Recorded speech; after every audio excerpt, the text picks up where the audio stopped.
Hey, what's going on, team? It's Ricky with TechWit Solutions. And first things first, if you guys want to see continuous updates on this swing trade with my girlfriend on Urban Outfitters, please make sure that all you have to do is drop a thumbs up and consider subscribing.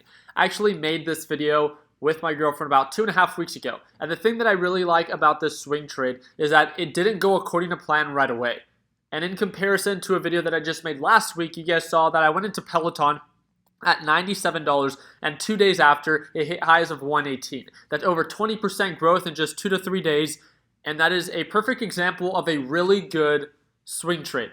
But let's be honest, they don't always play out that way, which is, I feel, why I really want to talk about Urban Outfitters. This one did not play out exactly according to plan, but it's because of the steps that we took, we were able to stay well-balanced and comfortable during this swing trade, which is, I think, a very common mistake for a lot of swing traders. So again, if you guys have any questions at the end of this video, please make sure that you comment them down below. Right now with Urban Outfitters, it is trading at $32.52. It previously hit highs, as you guys could see, at highs of $33.57. It hit lows of $31.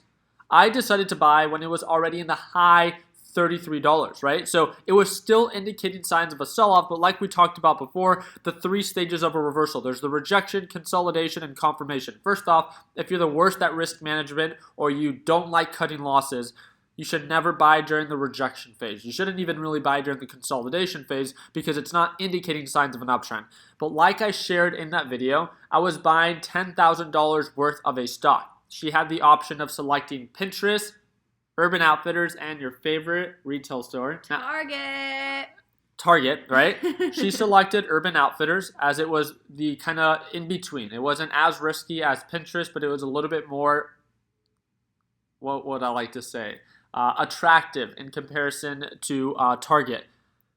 And we decided to go in with a 10% position, which is $10,000, as we intend to go in with $100,000 into this position.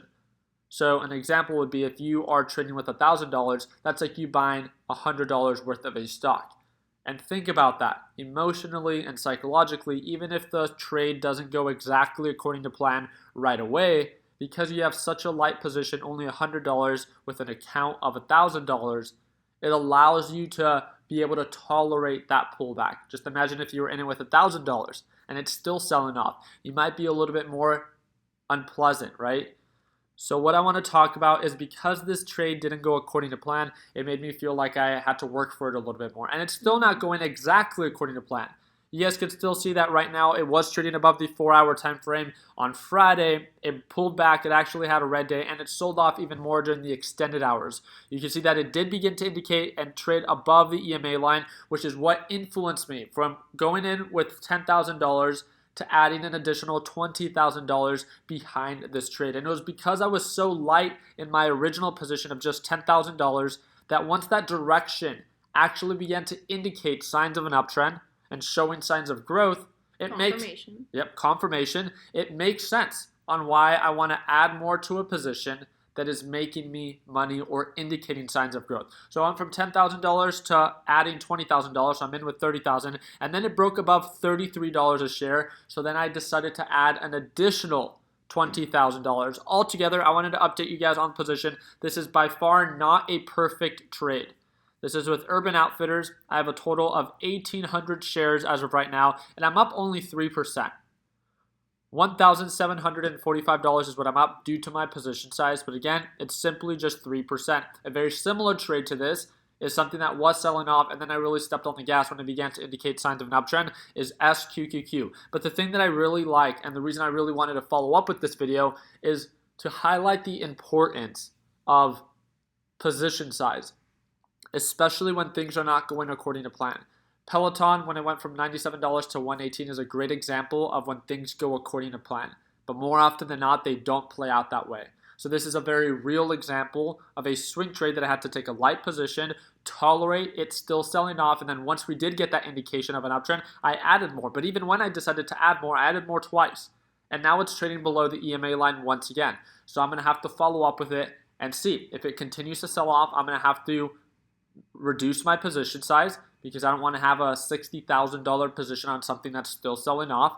And or if it begins to indicate signs of an uptrend, then I can begin to, again, add a little bit more to this specific position. So I wanted to ask you, and you guys can share in the comments section what you think. Let's say Urban Outfitters does begin to indicate signs of an uptrend, right? It begins to trade above the EMA line and begins to make higher highs, higher lows. I know our original sell price was around $40 because it was trading within that channel of $35 to $40. Where would it make sense to potentially lock in profits for there to be a potential resistance level? And again, I haven't even what the heck? Yeah, I haven't even talked to her about this. But as this thing begins to indicate signs of an uptrend, where might we experience a slight resistance level? Look at my alerts. Look at the indicators. Come on. Wait, move that. 35.59. Do you know what the estimate? Oh, I was going to ask you. Do you know what indicator this is? Yeah, it's the SMA line. And one of the things that you should know is that patterns tend to repeat themselves, right? With the idea that patterns tend to repeat themselves, support level and resistance level. But more often than not, sometimes when we break below a support level, as we broke below $35, we hit lows of 30, and then now when we try to recover, sometimes old support levels bounce off that one. No, or not make it. Or old support levels become new resistance levels. Yeah, that term. Yeah, okay. So it's just really important to understand that sometimes as we're approaching a previous support range, it might act as a resistance range and vice versa. Yeah. If we are breaking through a resistance level and then we pull on back, it might act as a support level. But it made me nervous. I feel like I would have known that. I don't know. But yeah, so one of the things that I had originally intended was to make about from $35 to $40. That was about 13 to 14%, right? And when it comes down to this current trade with my average purchase price, let me go ahead and get rid of this thing. But when it comes down to my average purchase price of around $31.72, you can see that based off of where the SMA line is, I don't have to sell back at $40 to make that 13%. I can sell at the SMA line because I did a really good job managing my position size and averaging up into when it actually began to indicate signs of an uptrend. So although my original plan was to go in from $35 to $40, again, because it sold off a little bit more, it's the idea that it pays to be patient because the stock sold off more than we anticipated. We allowed the opportunity to present itself and then added more when it made sense. So although I still would like to sell at $40 a share, and then from where we're at right now to $40 a share, that would be about 24% instead of the original 13 to 14%.